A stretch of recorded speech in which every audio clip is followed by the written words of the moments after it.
Okay, welcome back. We are on Daf Yud Ches Amar Aleph 18a, about a third of the way down. It's only 16 lines, so we are 5 lines from the top. In the middle of the line, it's a period, and it starts with Gufa. So Gufa, we're going back to something that the Rava said on the previous Amud. So Philip asked about to give you our overview. So we don't need an overview because the Gemara is right away going to bring up something that we already discussed last class, and the Gemara is going to analyze it, and we're going to discuss that. So it's a new idea, but based on something that we learned in last class. So what did we say? It says that Rava said, Amar Rava, Zar she'achal mina oila, lifnei zrika, chutz lachayma, l'Reb Shimon loike chamish. So Rava said that according to Reb Shimon, that if a non-kohen, a zar, that eats the oila. So the oila, as we know, just keep it in mind that the oila is the sacrifice that gets totally burnt on the mizbeach. Nobody is supposed to eat it, right? So the non-kohen that ate the carbon that's supposed to be totally consumed on the mizbeach, the oila, and he ate it before zrika, before he spritched the blood, right? Remember, there's the concept of spritching the blood on the side of the mizbeach, and he ate it chutz l'chayma, he ate it outside of the walls of Jerusalem. And of course, so according to Reb Shimon, such a person like chamesh, he gets 5 lashes. Now, on the previous daf, we discussed how he learns it from a very specific pasuk. Okay, from one pasuk he learns the 5. So the Gemara asks, "V'likli nami." So the Gemara says, "Why stop at 5?" Keep in mind, by the way, what's lashes? Lashes is 39 lashes. The doctor comes and checks the guy out and says, "Okay, you're too weak. You can't handle 39 lashes. You're only going to get 15 lashes, or you're only going to get 1 lash, or you're not going to get any lashes at all because you're not well." Meaning, if the lashes will kill someone, of course, or bring them to the brink, of course, we don't want to do that. So a doctor checks him out, but if someone is a very strong man and he can handle it, in this case, he would get 5 times 39, right? Like a chamesh, you get lashes 5 times for different, Loisa says, for different negative, what's it called that he did. So the Gemara asks, "V'likli nami." So that over there, Rava brought, based on Reb Shimon, brought a pasuk. So he says, but there's another pasuk also that says, "V'zar lo yechal ki kodesh hem." There's a pasuk that says that the non-kohen should not eat it because it's kodesh. So why don't we add that one? The Gemara says. So like, why do you pick? How do you pick and choose? Why do you decide that those 5 Laisa says, and that's why he gets lashes? Maybe based on this Laisa says also he should get lashes. So the Gemara answers simply on Emili Heichad Chazi. So he says over there, when it says that Zar lo yechal, that the non-kohen shouldn't eat, in that pasuk it's talking about a case where the kohen could eat. So in that case, the kohen could eat and the non-kohen shouldn't eat, and if he eats, he will get lashes. But over here, since the kohen can't eat either, it's an ayla. So therefore, that pasuk doesn't apply to our case. Good. So the Gemara says, hold on a second. There's another pasuk. It says in the pasuk, Mishum basar basada treifa leisechelu. It says in the pasuk that you're not allowed to eat a basar if it wasn't shechted properly. An animal that wasn't shechted properly. That pasuk is discussed in another Gemara, in Gemara Zvachim. The Gemara discusses that pasuk. It says ubasar, meat, basada, in the field, treifa, from an animal that died without shechita, right? Don't eat. We don't eat treif. Treif comes from the word treifa, which means an animal that you didn't do proper shechita to. That's where the word treif that we use today for anything that's not kosher, it comes from that idea. So now it could have said the meat of a treifa don't eat. Why does it say the meat in a field of a treifa don't eat?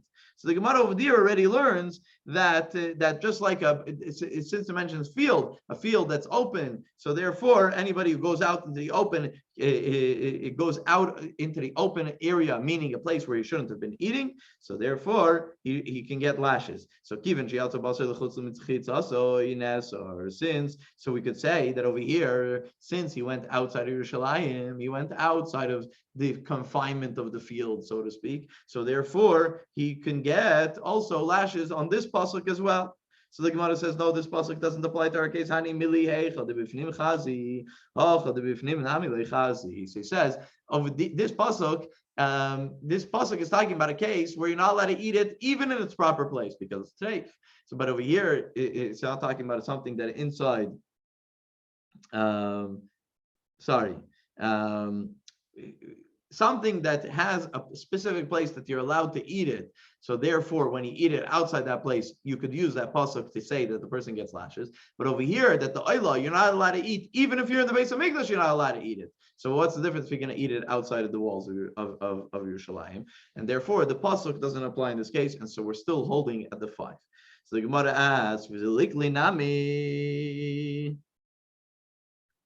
Kid Rabbi Eliezer, let him get lashes based on the opinion of Rabbi Eliezer, Rabbi Eliezer, that Rabbi Eliezer says, there's a pasuk that says, Lo yoichal ki kodesh, that anything that's left over, right, that you're supposed to burn, it's called noisar. Any sacrifice that's left over, it's called noisar, and therefore the Torah says that you have to burn. Why? Ki kodesh, because it's holy, it's sanctified. So now we're on top of 18b. So you might be able to learn from that pasuk that anything that's sanctified, the pasuk is coming to tell you that you're not allowed, and therefore there's a loisas. If the loisas said, then you can get lashes if you ate it. So the Gemara answers, Hani mili heicha the koidem suloi chazi. So this is talking about when before, meaning this carbon that was left over, it's called naisar. So before it was left over, meaning in its right time, you're allowed to eat it. But in our case, but in our case, it's an oila and you're not allowed to eat it. So therefore, that pasuk doesn't apply to our scenario. Now the Gemara asks one more and says, "Velikli nami should also get lashes ki idach de Rebbe Lezer," like the other opinion, the other statement, the other din that Rebbe Eliezer says. The Tanya, because it says we learn that Rebbe Eliezer says, Rebbe Eliezer Aimer, the pasuk says becholil tiyah, that when it comes to a kohen, that when it comes to a mincha of a kohen, it says kolil tiyah loise achil, that it should be totally burnt. Loise achil should not be eaten. Right? So kolshu bekolil tiyah. So what does it mean? It says it should all be burnt. If it's all burnt on the mizbeach, do we need another statement in the pasuk to say that you shouldn't eat it? No, it's all burnt on the mizbeach. So what are you going to eat? The ashes, right? Kolil tiyah, it should be totally burnt. So why does it say afterwards loisei achel? So what did they learn from loisei achel? That there is an isser about eating it even if you didn't burn it. So therefore, the pasuk says, not only should you burn it, but what if you didn't burn it? You still shouldn't eat it. And therefore, there's a lav on eating something that should be totally burnt. So now take this back to the oila. The oila, which should be totally burnt. What happened to the oila that should be totally burnt? If someone eats it, it's a problem, and they could get lashes. So the Gemara says, it says, you're right. It could be another lav. It could be another laisa said that he's over based on this pasuk. But Rava is only talking about the pasuk of leisucha lechel b'sharecha, and therefore he doesn't bring the other lav, the other negative transgressions that a person might do if they eat from this. So this is the back and forth of the Gemara where we learn it from the pasuk, and if there's another option to learn it as well. Okay, let's continue. Next idea. Amar Rav Gidol Amar Rav Kohen shachal mechatas v'asham lifnei zrika. Like it, right? We learned that Rav Gidol says in the name of Rav that a kohen that ate from a chatas, right? So there's two different chatas. One chatas that the kohen eats from, the other one doesn't. But he ate it before zrika, before they spritz the blood. So like he could get lashes for eating it then. My time, what's the reasoning? What's the reasoning that he gets lashes? Because the pasuk says that if you ate something that is used,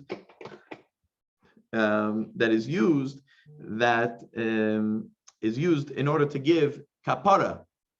What's a chatos? What's a chatos offering? Something that gives kapara. La'achar kapara in. So after, when do you get kapara? When do you get like annulment? When do you get kapara? Only after zrika. So if you didn't do zrika, so it's not considered kupar bohem. They didn't get kapara with it. L'fnei kapara loy. So lavabo miklala say lavu. So when you have an asay that you could learn. Basically, what he's saying is that it says in the pasuk. Let's understand the pasuk. Pasuk says that if you eat you should eat that, the one that was a kapara. So what is Rav Gidol learning from this in the first statement? We're going to change it soon. The Gemara is going to change it in a moment, because there's a problem with it, the way it's being learned now. What does Rav Gidol say? It says that you should eat it. You should eat the one that gives kapara. If you ate it before it could give kapara, meaning you ate it before you spritz the blood and it doesn't give kapara until it's fully done.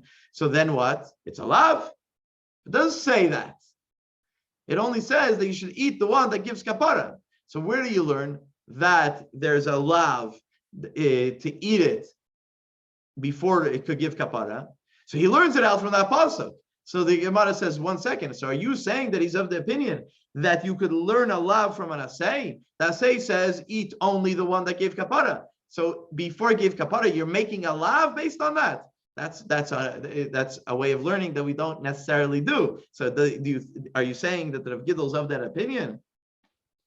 Because then Rava asks, Mesiv Rava says, if you're going to say that you could learn a lav from an asay, so he says like this: when it says to eat kosher animals, how do we know that it said that we should eat kosher animals? Because it says that you should eat only animals that chew their cud and has split hooves, as I state in the pasuk.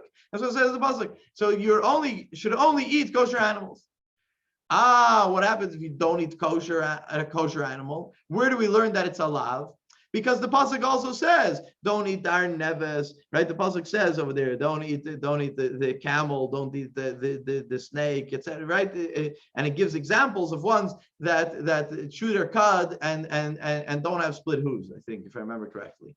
Right? It gives examples of those. Right? What do we need that for? If you could learn the lav from the pasuk that says you should only eat the ones that have split hooves and chew their cud. So what do you need the pasuk to give you examples of it and make a lav?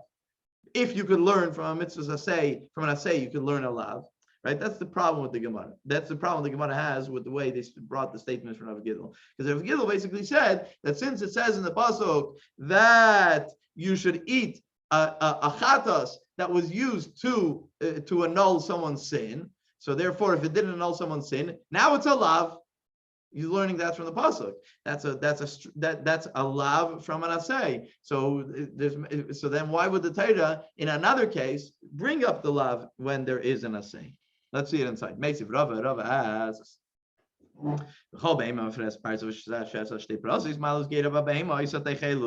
Any animal that chews its cud and has split hooves, two parts, right? Those are the animals that you should eat. So what does the pasuk say? Those are the ones that you should eat. So now we can learn from there that any other animal you should not eat. So if it's like you said that you could learn a lav from an asay, so why does it say in a different pasuk that these you shall not eat? We already know which ones you should not eat based on the pasuk says which ones you should eat. Lovely. So the Gemara says, now let's relearn what the Rav Gidol says. Eli itmar. No, we have to learn differently. Hachi itmar. This is the way it was said by Rav Gidol. Amar Rav Gidol, Amar Rav. Rav Gidol says, Neimar Rav. Zar she'achal mechatos asham lefnei zrika pater. It's not talking about the kohen that ate before zirka. He's talking about the non-kohen that ate. And on the contrary, he's pater. Is that my time? Huh?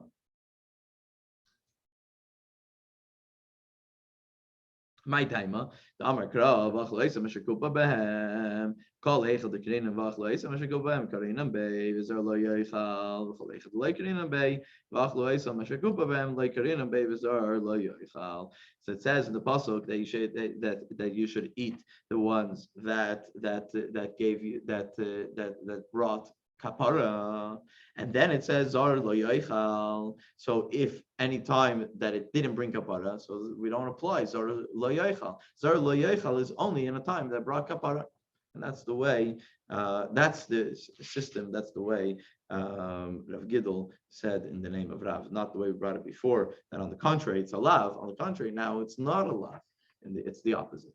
Okay, that's first part of the Gemara that we're going to learn today. Let's learn the second part, which is talking about Bikurim. Amr Rabbi Lazar, Amr Rabbi Shaya, Bikurim Hanocha Ma'akeves Bahem. So Rabbi Lazar says in the name of Rabbi Shaya, so this is also something we've talked about already. So keep in mind that it says two things in the pasuk. It says in the pasuk that when you bring bikurim, what's bikurim? Bikurim is the first fruit. What's the first fruit? When a farmer outside of Yerushalayim, he's looking in his farm and he sees, oh, the buds came out, the first fruit is coming. He takes a little string, he wraps it around it, and when it comes to full, when it becomes ripe, he takes it off and he's supposed to take it to Yerushalayim. That is called bikurim, and when he brings bikurim, he also has to make a statement. The pasuk says this is a biblical pasuk. This is not a rabbinic mitzvah. This is a biblical mitzvah that the farmer has to say. Arami, right? The statements that we now use in our Haggadah, which is based on the idea of bikurim, but that is what he has to. So first of all, the pasuk says that he has to put it down. Okay, this is what we have to remember. The pasuk says that he has to bring it inside. He has to put it down. And then the pasuk says, and he has to make this proclamation. So now, what if he didn't bring it and he didn't put it down? So he didn't do bikurim. What if he put it down and he didn't make the proclamation? So he didn't do the proclamation. So the question is, what's ma'akiv? What holds him back from halacha saying that he did the mitzvah of bikurim? Meaning, does he have to bring it and put it down? Does he have to bring it and put it down and make the proclamation? What if he did one and not the other? And what if he didn't do either of them? He just brought them to Yerushalayim or something like that, right? So this is an argument that we had earlier in the Gemara. So Rabbi Lazar says in the name of Rabbi Shaya that bikurim, when it comes to bikurim, hanocha ma'akeves. If he didn't put it down, if he didn't do a hanocha, if he didn't put it down, because the pasuk says v'hinachtoi, you should put it down, right? If you didn't put it down, so then it's not bikurim. You didn't accomplish that mitzvah. But kriya, but the proclamation, if you brought it and you put it down, but you didn't make the proclamation, it's still bikurim. Okay, that's the opinion. So that's the opinion of Rabbi Lazar in the name of Rabbi Shai. So the Gemara says, really? Did Rabbi Lazar really say this? And me, Amar Rabbi Eliezer, Hachi, does Rabbi Lazar really say this? Amar Rabbi Lazar, Amar Rabbi Shaya. We have another place where Rabbi Lazar says in the name of Rabbi Shaya, if he separated, he took the bikurim before Sukkot, right? Before the Chag of Sukkot, and he's going to bring it. His plan was that he's going to bring it before Sukkot, right? Why before Sukkot? He's going up, right? He's going up for the holiday. He's going to Yerushalayim for the Yom Tov, so he's going to bring it to Yerushalayim with him, right? And now, and for whatever reason he didn't accomplish it, and now Sukkot passed. So the Gemara says, Yerakvu, you have to leave them until they get moldy, and then you can throw them out because they're sanctified. You can't eat them just regular, but on the other hand, you can't throw them out. So you have to leave them. Once they're moldy, then you could throw them out. My love, so why can't he fix it? This is because really you can't make this proclamation of Rami Yevdavi between Sukkot and Pesach. You can only do it between Pesach and Sukkot, right? You can only do it in the summer. You can't do it in the winter. So he says, so why does he have to throw them out? Because he can't probably because he can't make that statement, right? Because he can't make the statement after Sukkot.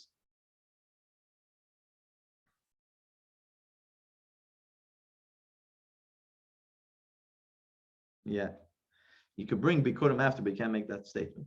So if you're going to say that the statement doesn't hold you back from bringing, the statement doesn't hold you back from bringing your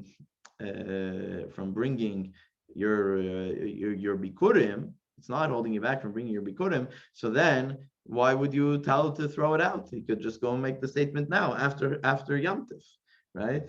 So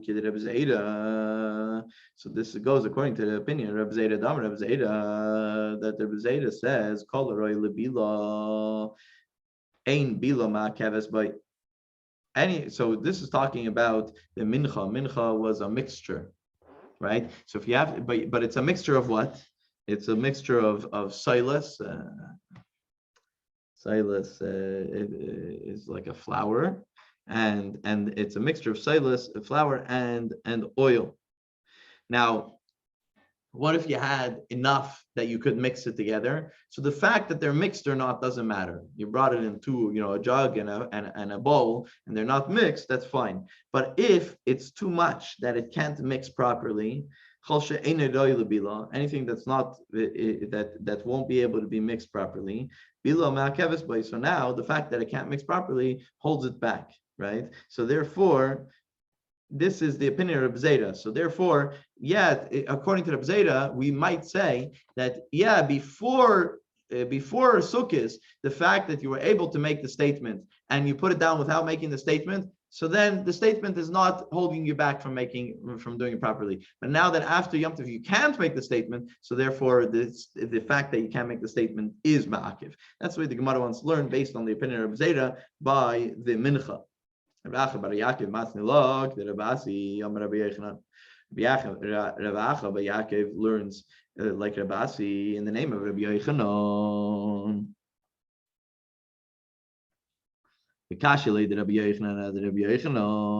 And through that, we're going to have a question on Rabbi Yochanan, from one Rabbi Yochanan, one statement of Rabbi Yochanan to the other statement of Rabbi Yochanan. Amar Rabbi Yochanan hachi. Sorry. So did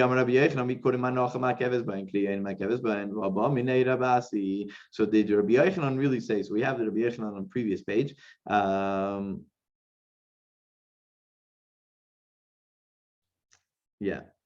That Rabbi Yochanan says that bikurim you have to put it down, but kriya, the statement, doesn't hold you back from doing bikurim. Rabbi asked Rabbi Yochanan, bikurim me'amasayim b'tanan lekayanim. So he asked him, at what point are the kohanim allowed to eat the what's it called, the bikurim? Amar lei. So Rabbi Yochanan answered Rabasi, haroyin l'kriya, something that was brought at a time that you could make the statement. Mishakara aleyan, meaning that it was brought before Sukkot, and you made the statement. But if it was brought after Sukkot, and therefore you can't make that statement. So he says, as soon as they came into the Beis Hamikdash, so that's fine. That's fine, even if you didn't do the hanacha. So here, what does Rabbi Yochanan say? This statement of Rabbi Yochanan, what is he saying? He's saying that basically a person could, in the time before Sukkot, it's called bikurim even if he doesn't make the statement, and in the time after Sukkot, it's called bikurim even if he didn't do the hanacha, even if he didn't put it down, which is a big question. Kasha kriya is a question from statement to statement, meaning Rabbi Yochanan says on the one hand that you have to make the statement, and Rabbi Asi says in his name that you don't have to make the statement. Kasha and kasha anacha.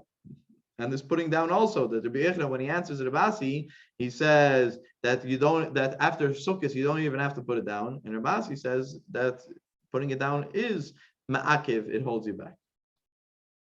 So the Gemara answers kriya lekashya. There's no question about the statement, because Harab Shimon Harabana says he was answering to Rabbi Asi. When he was answering to Rabbi Asi, he was giving the opinion of Rabbi Shimon, that he says that making a statement holds you back from doing it properly.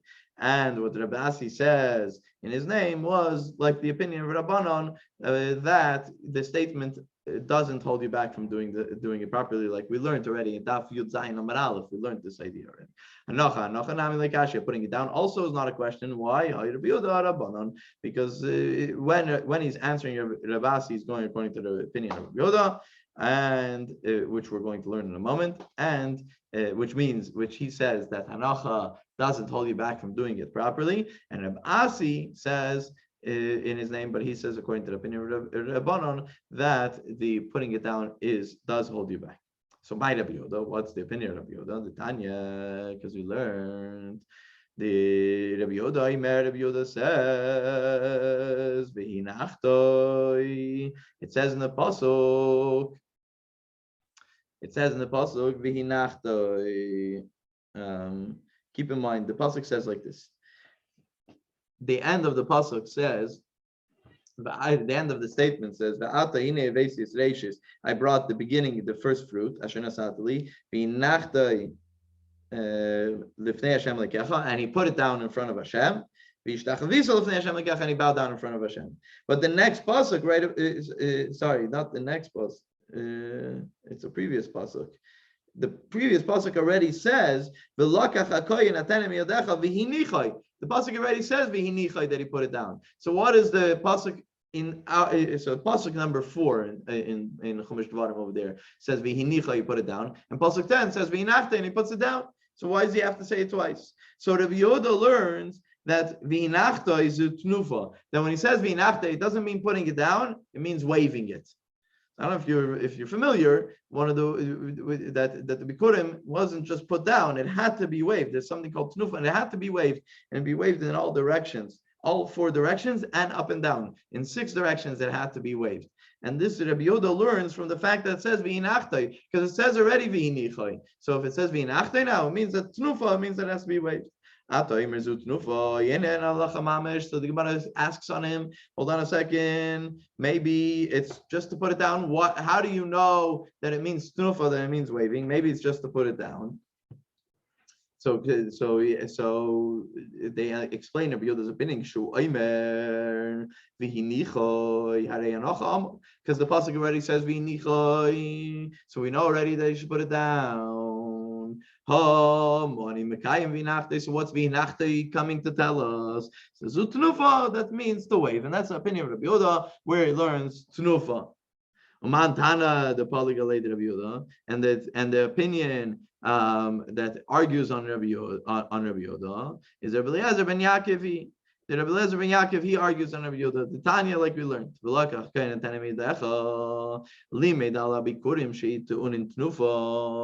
that when it says v'lakach, that the kohen takes it, that teaches us tnufa, not the putting it down the second time. The fact that he takes it, v'lakach hakohen, the kohen takes it, that means that there is this idea of tnufa.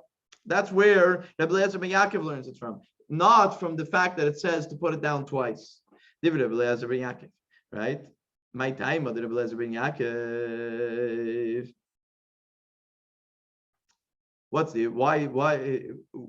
does he learn that v'hinichoi, not v'hinichoi, v'lakach hakoyin, that the kohen will take it? How do we learn that it is talking about, where do we know that it's talking about a tnufa, meaning a waving, and not the idea of just taking? So he says he learns it as a gzeira shava. Asya yad yad mishlamim. Since it says yad over here, the word yad, yodecha, and it says yad by shlamim, the carbon shlamim, ksiv by shlamim, it says yad of tiviena esishi Hashem, and over there in the pasuk it ends off lahanif oisay tnufa, to wave it. Over there by shlamim it says tnufa, and over here it says yad, and over there it says yad. Ma kan koyin af lahalon koyin ma lahalon ba'olim af kan ba'olim haketzad maniach koyin yadov tachas yidei ba'olim u'meinif. So he says we're learning both ways. Just like over here by Bikurim it says v'lakach hakoyin, that the koyin has to take, right? And it says yodecha, so therefore we learn it towards what's it called? Towards shlamim, and over there it talks about the owners, ba'alim, the owners, the person who brought the shlamim. Over there it talks about the zar, the non-kohen. So over here, so we learn from both things. Since over there it talks about, by shlamim it talks about the owners, by bikurim it talks about the kohen. So both of them need the kohen and the owners. And in both cases, they need to do tunufa. So how do you do it? Okay, the Gemara says, how do you do it? Maniach koyin yadav tachas yidei ba'olim u'meinif. The koyin, when it says v'lakach hakoyin, it's not just that he takes the basket; he takes the hand of the owner and he waves it with him in all 6 directions. It's a beautiful compromise. Right. It's a very nice compromise.